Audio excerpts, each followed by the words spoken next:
नमस्कार, welcome to home science study. आज हम बात करेंगे होम साइंस। यहाँ पर वस्त्रों का चुनाव करते समय निम्नलिखित पहलुओं को ध्यान रखें, यानी कौन कौन से ऐसे पहलू हैं जो कपड़े खरीदते समय ध्यान रखना चाहिए। तो उसमें पहला आता है प्रयोजन। ठीक है, प्रयोजन को ध्यान में रख करके कपड़ा खरीदना चाहिए। तो प्रयोजन यहाँ पर क्या हो जाएगा, आप किस सिचुएशन में पहन रहे हैं, किस प्रयोग द्वारा। तो वस्त्र का प्रयोग क्या है, ये देखिए, वस्त्र का प्रयोग क्या है, यह पहला सवाल गृहिणी के मस्तिष्क में आता है। वास्तव में इसके बारे में सोचकर ही वस्त्र खरीदने का निर्णय लिया जाता है। वस्त्र प्रयोजन के अनुकूल ही लिया जाए, यह एक महत्वपूर्ण बातें हैं। तो पहला ध्यान रखना है प्रयोजन क्या है। दूसरा है वस्त्र की कार्यक्षमता। कार्यक्षमता क्या है, हम सभी लोग अब वस्त्र को किसी न किसी काम को ध्यान में रखकर ही खरीदते हैं। कभी कभी परिधान हेतु वस्त्र खरीदे जाते हैं, तो कभी घरेलू उपयोग में काम आने वाले वस्त्रों को खरीदते हैं। परंतु वस्त्र खरीदते समय वस्त्र की कार्यक्षमता को ध्यान में रखना आवश्यक है कि इसकी कैपेसिटी कितनी है।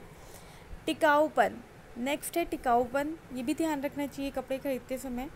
तो प्रत्येक व्यक्ति की इच्छा रहती है कि जो वस्त्र हम चुन रहे हैं तथा खरीद रहे हैं वे काफ़ी दिनों तक हमारे पास रहें।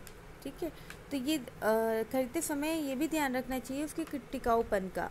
ठीक है, कि प्रत्येक व्यक्ति की इच्छा रहती है कि जब जो वस्त्र हम चुन रहे हैं तथा खरीद रहे हैं वे काफ़ी दिनों तक हमारे पास रहे हैं। दूसरे शब्दों में, किसी भी काम के लिए वस्त्र खरीदा जाए, खरीदने वालों को उसकी मजबूती और टिकाऊपन की आशा रहती है।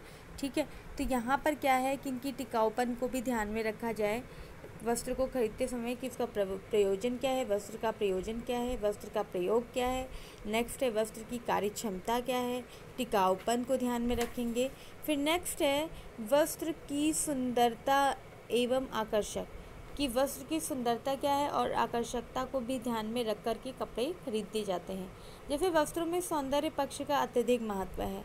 परिधान हो अथवा घरेलू प्रयोग के हेतु वस्त्र क्यों ना हो, सभी में सुंदरता और आकर्षक होना जरूरी है। कोई भी वस्त्र लेते हैं, चाहे पर्दे हो, चाहे बेडशीट हो, घरेलू यूज़ में हो या फिर खुद के कपड़े हो, परिधान है तो पहनने लायक, तो सभी मतलब अच्छे ही दिखने चाहिए। ऐसा होता है जब खरीदते हैं तो क्या अच्छे अट्रैक्टिव होने चाहिए कपड़े, है ना, सुंदर लगने चाहिए, ऐसे वस्त्र खरीदते हैं।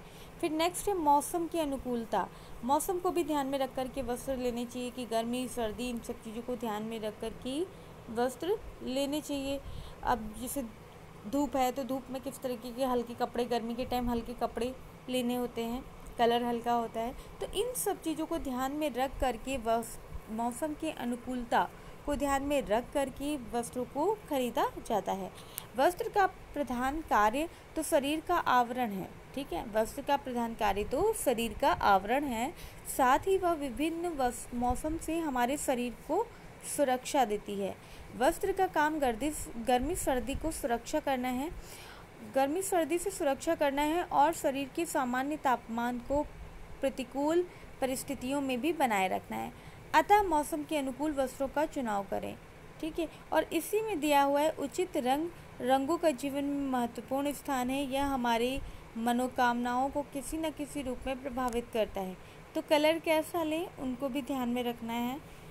नेक्स्ट है किस्म और श्रेणी, उनकी क्वालिटी कैसी है, वस्त्रों की क्वालिटी और कैटेगरी दोनों को भी ध्यान में रख करके वस्त्रों को खरीदा जाता है। तो ये भी ध्यान रखें कि वस्त्र की किस्म और श्रेणी कैसी है।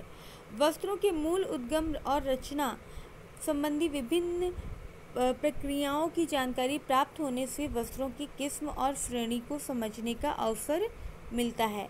परिसज्जा की विभिन्न विधियों से परिचित होने के कारण निम्न श्रेणी के वस्त्र को परिसज्जा क्रियाओं से छिपाने के प्रयास को सहज ही पहचाना जा सकता है। तो अब देखिए कि वस्त्र की क्वालिटी कैसी है, वस्त्र की कैटेगरी कैसी है। तो इन सब चीज़ों को ध्यान में रख करके वस्त्र खरीदे जाते हैं और परिसज्जा की विभिन्न परिसज्जा क्रियाओं से परिसज्जा जैसे निम्न श्रेणी के वस्त्रों को, जो अच्छी क्वालिटी के नहीं हैं, लो क्वालिटी के वस्त्र हैं, तो उनको किस तरीके से परिसज्जा द्वारा उन कमियों को दूर किया जा सकता है, तो इसका भी ज्ञान होना चाहिए। और साथ ही उनकी किस्म और श्रेणी का भी पता होना चाहिए, इसका भी ज्ञान होना चाहिए वस्त्र को खरीदते समय। फिर नेक्स्ट आता है मूल्य। मूल्य क्या है? वैल्यू। वस्त्रों के मूल्य कई तरह से प्रभावित करते हैं, कई तत्व प्रभावित करते हैं। वस्त्र घरेलू बजट के एक महत्वपूर्ण और महंगे आइटम होते हैं।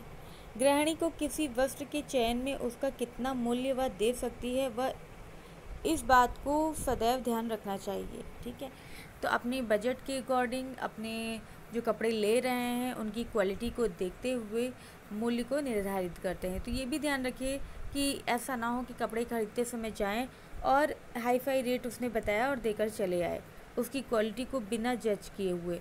तो ये सब देखना चाहिए, इन सब का ज्ञान होना चाहिए कि कौन सा कपड़ा, उसका क्या प्राइस हो सकता है। अपनी तरफ से लगाते नहीं हैं कि हाँ इसका ये होगा, ठीक है, इतना ही देंगे। तो इस तरीके से उसकी क्वालिटी और उनके मूल्य, इन सब का भी ज्ञान होना चाहिए। फिर है सौंदर्यात्मक पक्ष। सौंदर्यात्मक पक्ष, वस्त्रों में सौंदर्य पक्ष का अत्यधिक महत्व है। परिधान हो अथवा घरेलू प्रयोग के वस्त्र सभी की सुंदरता और आकर्षकता का होना जरूरी है। यह भी आगे पढ़ा था कि वस्त्र की सुंदरता और आकर्षक की वही चीज़, इसमें यहाँ पर सौंदर्य पक्ष को अलग से दे रखा है। नेक्स्ट है फैशन एवं शैली।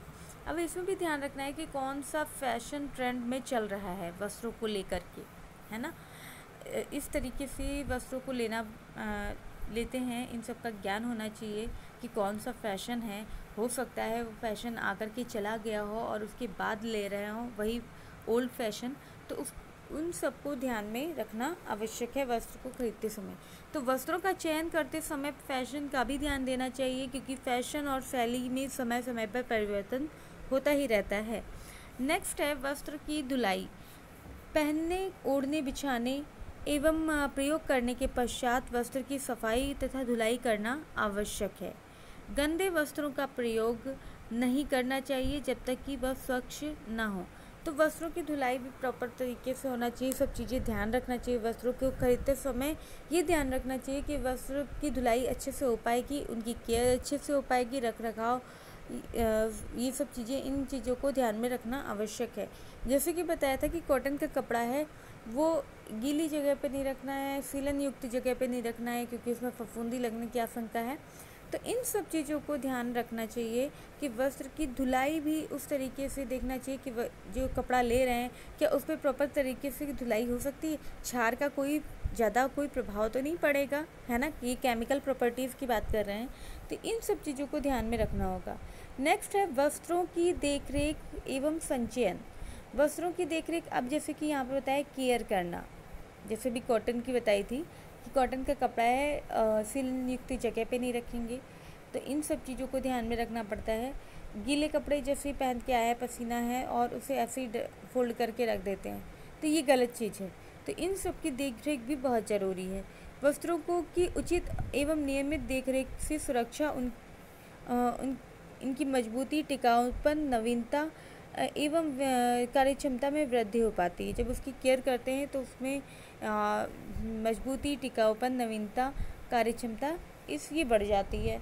ठीक है, तो इन सब चीज़ों को ध्यान में रखना होता है। कौन कौन सी चीज़ें हैं ज़रा देख लेते हैं। प्रयोजन का ध्यान रखना होता है कि वस्त्र का प्रयोग क्या है, कार्यक्षमता को ध्यान में रखेंगे, टिकाऊपन, वस्त्र की सुंदरता, आकर्षकता, वस्त्र की अनुकूलता, किस्म और श्रेणी, मूल्य, सौंदर्यात्मक पक्ष, फैशन एवं शैली, वस्त्र की धुलाई, इनको ध्यान में रखेंगे। और लास्ट है वस्त्रों की देखरेख एवं संचय। तो चलिए इस वीडियो में ये वाला टॉपिक कंप्लीट होता है कि वस्त्र को खरीदते समय किन किन बातों को ध्यान में रखना चाहिए। नेक्स्ट वीडियो में आगे के टॉपिक को कवर करेंगे। अभी के लिए इतना ही, धन्यवाद।